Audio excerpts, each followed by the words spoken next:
Mummy mummy, वो काला कौवा रोज हमारी दुकान पर आकर फ्री में बर्गर खाता है। आप उससे कुछ बोलती क्यों नहीं हो? अरे टुनटुन बेटा, मैं अब क्या कर सकती हूँ। वो काला कौवा बहुत बेकार है। अगर मैंने उससे कुछ बोला तो वो मेरी दुकान बंद करवा देगा।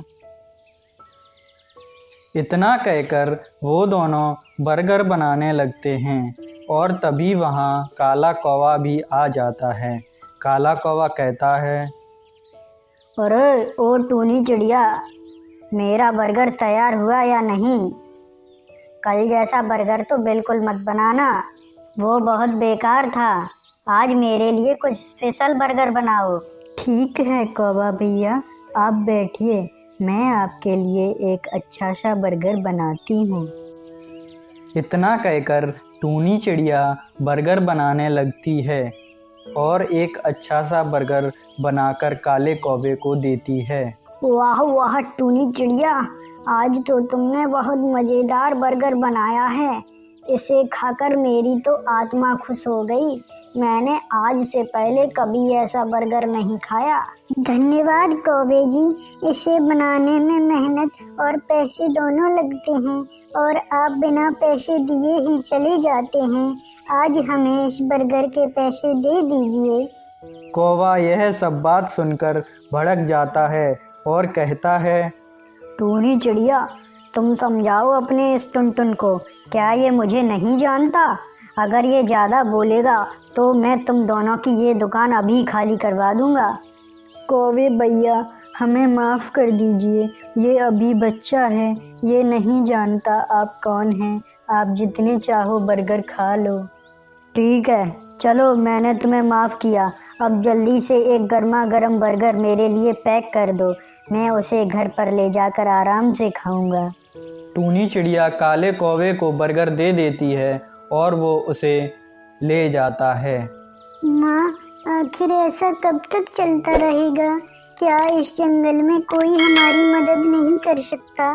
तभी एक तोता उड़ता हुआ टूनी की दुकान पर आता है और कहता है, टूनी, कैसी चल रही है तुम्हारे बर्गर की दुकान? अब तो बहुत बिक्री होने लगी है तुम्हारी।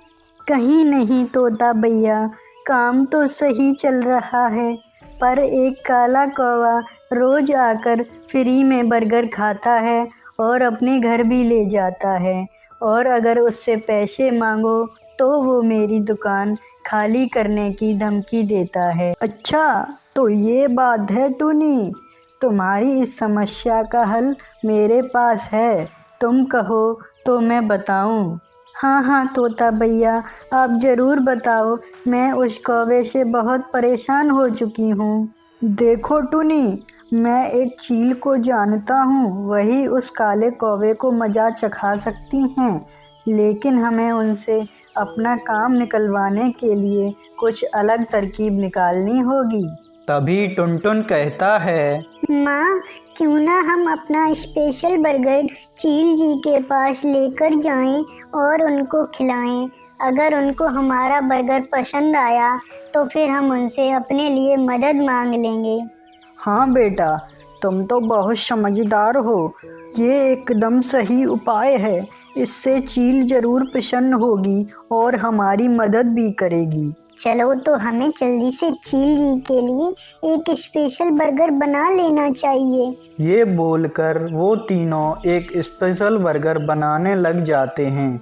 बर्गर बन जाने के बाद टूनी चिड़िया कहती है, चलो चलो, अब जल्दी चलते हैं चील जी के पास, वरना बर्गर ठंडा हो जाएगा और उनको फिर स्वाद नहीं आएगा। इतना बोलकर वो तीनों उड़ते हुए चील के घर में पहुंच जाते हैं और तोता चील से कहता है, चील दीदी, ये टूनी चिड़िया और टुनटुन है, इनकी बाजार में एक बर्गर की दुकान है, ये आपको अपने बर्गर का स्वाद चखाना चाहते हैं। हाँ चील दीदी, ये लीजिए, आपके लिए मैं अपने हाथों से स्वादिष्ट भोजन लेकर आई हूँ, ये लीजिए। टूनी चिड़िया चील को बर्गर दे देती है और चील बर्गर खाकर बोलती है, अरे वाह वाह, ये बर्गर कितना स्वादिष्ट है। इसे तुमने बनाया है। ये तो बहुत ही ज्यादा लाजवाब है। टूनी चिड़िया, तुमने मुझे इतना स्वादिष्ट भोजन खिलाया है। बताओ तुम्हारे कितने पैसे हो गए?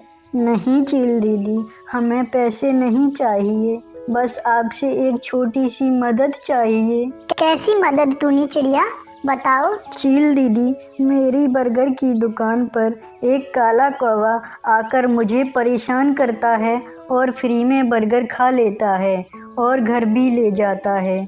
अगर उससे पैसे मांगो तो वो दुकान खाली करवाने की धमकी दे देता है। चील दीदी, आप ही मुझे उससे बचा सकती हो। टूनी चिड़िया, तुम चिंता मत करो, मैं उस काले कौवे को अच्छा सबक सिखाऊंगी। तुम लोग अपने घर जाओ, मैं उस काले कौवे को बताती हूँ।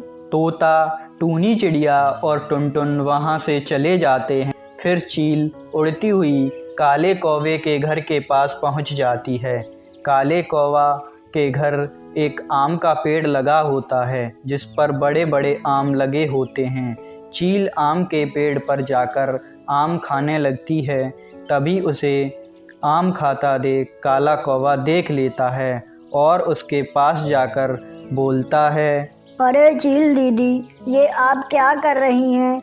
मुझ जैसे छोटे और गरीब पक्षी के पेड़ से फल खा रही हैं। फिर मैं क्या खाऊंगा? ये मेरे कितने महीनों की मेहनत है और तुम इसे फ्री में ही खाए जा रही हो। अब पता चला तुमको, अगर किसी लाचार और गरीब की मेहनत की चीज को फ्री में खाओ तो कैसा लगता है। तुम रोज उस टूनी चिड़िया और टुनटुन के बर्गर फ्री में खा जाते हो, उसका क्या? इतनी सब बातें सुनकर काले कौवे की आंखें शर्म से झुक जाती हैं और काला कौवा बोलता है, मैं इस सब के लिए माफ़ी मांगता हूँ। मुझे अपनी गलती का एहसास हो गया है।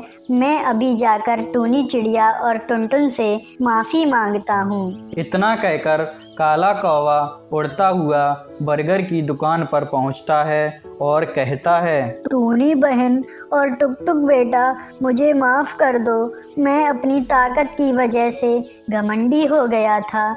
अब मेरा घमंड टूट चुका है। अब मुझे माफ़ कर दो। मैं आप दोनों से माफ़ी मांगता हूँ। टूनी चिड़िया और टुनटुन कौवे को माफ़ कर देते हैं और सभी पक्षी आराम से रहने लगते हैं और कौवा अब पैसे देकर ही बर्गर खाता है। कहानी से सीख, हमें किसी भी लाचार और गरीब को अपनी शक्ति से परेशान नहीं करना चाहिए, क्योंकि कोई हमसे भी ज़्यादा शक्तिशाली हो सकता है। इसलिए हमें सभी के साथ प्रेम भाव और ईमानदारी दिखानी चाहिए।